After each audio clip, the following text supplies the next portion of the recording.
স্বাধীনতা দিবসের আবহ কাটতে না কাটতেই দেশের রাজনীতিতে আবারও শুরু হয়েছে তীব্র বাকযুদ্ধ।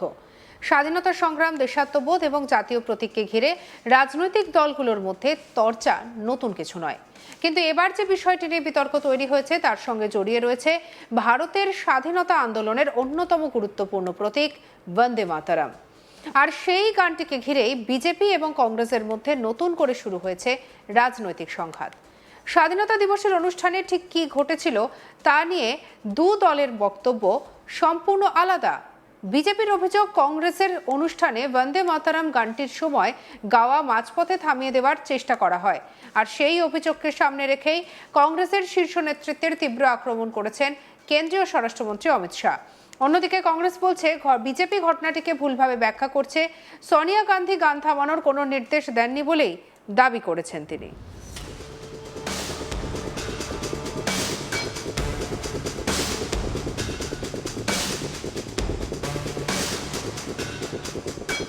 অর্থাৎ একটি অনুষ্ঠানের কয়েকটি মুহূর্তকে ঘিরে এখন তৈরি হয়েছে বড় রাজনৈতিক বিতর্ক। 15ই আগস্ট স্বাধীনতা দিবস উপলক্ষে দিল্লিতে কংগ্রেসের সদর দপ্তরের বিশেষ অনুষ্ঠানে আয়োজন করা হয়েছিল। সেই অনুষ্ঠানে দলীয় নেতা কর্মীদের উপস্থিতিতে বন্দে মাতরম পরিবেশন করা হচ্ছিল। এই সময়ের কিছু দৃশ্য প্রকাশ্যে আসে। সেই ভিডিওতে কংগ্রেসের সংসদীয় দলের চেয়ারপারসন সোনিয়া গান্ধীকে দলের সভাপতি মল্লিকার্জুন খার্গের সঙ্গে কথা বলতে শোনা যায়। আশেপাশে ছিলেন দলের আরও কয়েকজন নেতা। ভিডিওর কিছু অংশকে কেন্দ্র করে বিজেপি অভিযোগ তোলে যে বন্দে মাতরম পুরো গাওয়া নিয়ে আপত্তি জানিয়েছিলেন সোনিয়া গান্ধী। বিজেপির বক্তব্য, গান পরিবেশনের সময় সোনিয়া গান্ধী মল্লিকার্জুন খাড়গে গানটি থামিয়ে দিতে বলেছিলেন। এই অভিযোগ সামনে আসার পরে বিজেপি নেতারা সরব হন। বিজেপি নেতা অমিত মালব্য এবং সোনিয়া গান্ধীকে নিশানা করেন, আর তার দাবি বন্দে মাতরম এর প্রথম অংশ গাওয়ার পর সোনিয়া গান্ধী অস্বস্তি প্রকাশ করেছেন এবং গানটি থামানোর ইঙ্গিত দিয়েছেন। বিজেপির দাবি অনুযায়ী রাহুল গান্ধীকেও এই ধরনের ইঙ্গিত করতে দেখা যায়। এই অভিযোগ নিয়ে সরাসরি সোনিয়া গান্ধীকে আক্রমণ করলেন কেন্দ্রীয় স্বরাষ্ট্রমন্ত্রী অমিত শাহ। রবিবার রাজস্থানের চিত্তৌড়গড়ে একটি জনসভায় বক্তব্য রাখছিলেন তিনি। সেখানে অমিত শাহ কংগ্রেসের বিরুদ্ধে তীব্র ভাষায় আক্রমণ করেন। তিনি অভিযোগ করেন, স্বাধীনতা দিবসের মতো গুরুত্বপূর্ণ দিনে কংগ্রেস সদর দফতরে বন্দে মাতরম গাওয়া হচ্ছিল, আর সেই সময় সোনিয়া গান্ধী দলের সভাপতিকে গান থামিয়ে দিতে বলেছেন।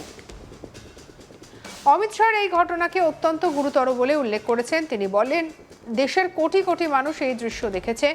তার বক্তব্য, বন্দে মাতরমের মতো একটি জাতীয় গান অসম্পূর্ণ রেখে দেওয়ার কথা কেউ কিভাবে ভাবতে পারেন। এখানেই থামেননি স্বরাষ্ট্রমন্ত্রী। সোনিয়া গান্ধীর কাছে প্রকাশ্যে ক্ষমা চাওয়ার দাবি তুলেছেন তিনি। পাশাপাশি কংগ্রেসের কাছেও দেশের মানুষের কাছে ক্ষমা চাওয়ার দাবি জানিয়েছেন অমিত শাহ। এমনকি বন্দে মাতরমের রচয়িতা বঙ্কিমচন্দ্র চ্যাটার্জির কাছেও ক্ষমা চাওয়ার কথা বলেছেন তিনি। কি বলেছেন অমিত শাহ, শুনব। इनकी निर्लज्जता देखिए।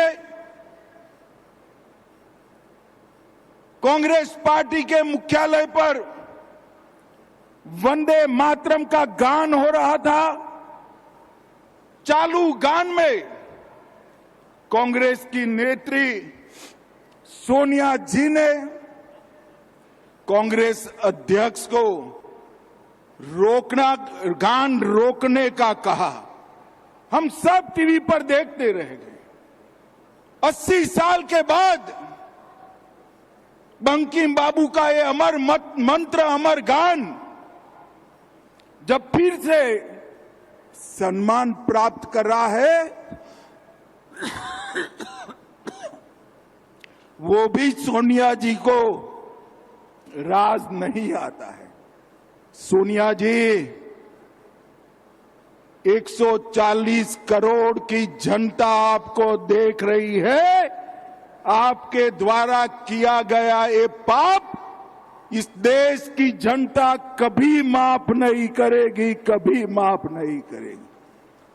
कोई स्वप्न में भी कैसे सोच सकता है कि वंदे मातरम उसका गान अधूरा छोड़ दिया जाए।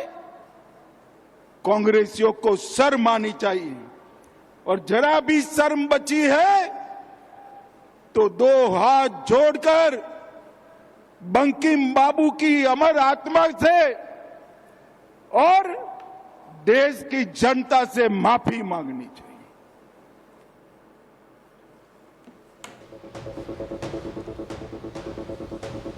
অমিত শাহর বক্তব্যের মূল সুর ছিল দেশের স্বাধীনতা সংগ্রামের সঙ্গে গভীরভাবে জড়িত একটি গানকে অসম্মান করা হয়েছে। তিনি আরও অভিযোগ করেন, ভোট ব্যাংকের রাজনীতির কারণে কংগ্রেস বন্দে মাতারামের গুরুত্ব ভুলে গিয়েছে। স্বাধীনতা আন্দোলনের সময় বহু মানুষ বন্দে মাতারাম গাওয়ার কারণে লাঠি, গুলি এবং কারাবরণের মুখোমুখি হয়েছিলেন বলে উল্লেখ করেছেন অমিত শাহ। তার বক্তব্য, স্বাধীনতার এত বছর পরে যদি কোনো রাজনৈতিক দল এই গানের গুরুত্ব নিয়ে প্রশ্ন তোলে বা গানটিকে মাঝপথে থামানোর চেষ্টা করে, তা অত্যন্ত দুঃখজনক। তবে বিজেপির এই অভিযোগ একেবারেই মানতে নারাজ কংগ্রেস। কংগ্রেসের পক্ষ থেকে বলা হয়েছে, সোনিয়া গান্ধী বন্দে মাতারাম থামানোর জন্য কাউকে নির্দেশ দেননি। বড় অনুষ্ঠানের ব্যবস্থাপনা ঠিকঠাক হচ্ছে কিনা তা দেখার জন্যই তিনি দলের নেতাদের সঙ্গে কথা বলছিলেন, এমনটাই কংগ্রেসের বক্তব্য। বিশেষ করে মল্লিকার্জুন খাড়গে দীর্ঘ সময় দাঁড়িয়েছিলেন, তার বসার জন্য চেয়ারের ব্যবস্থা করার বিষয়ে সোনিয়া গান্ধী কথা বলেছিলেন বলে কংগ্রেসের দাবি।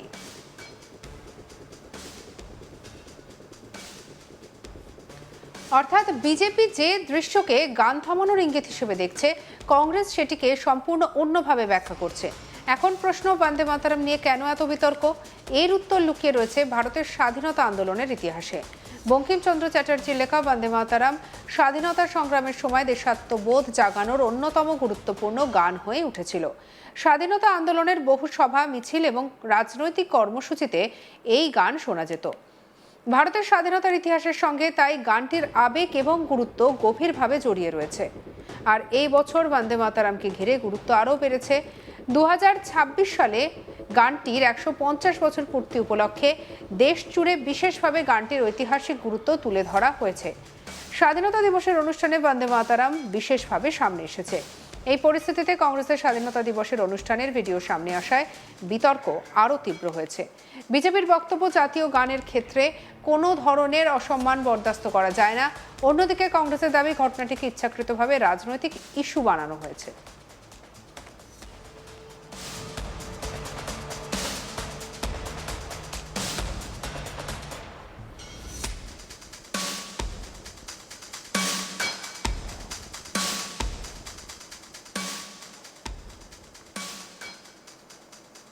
এই বিতর্কের মধ্যেও আরও জোরালো হয়েছে একটি বিষয়।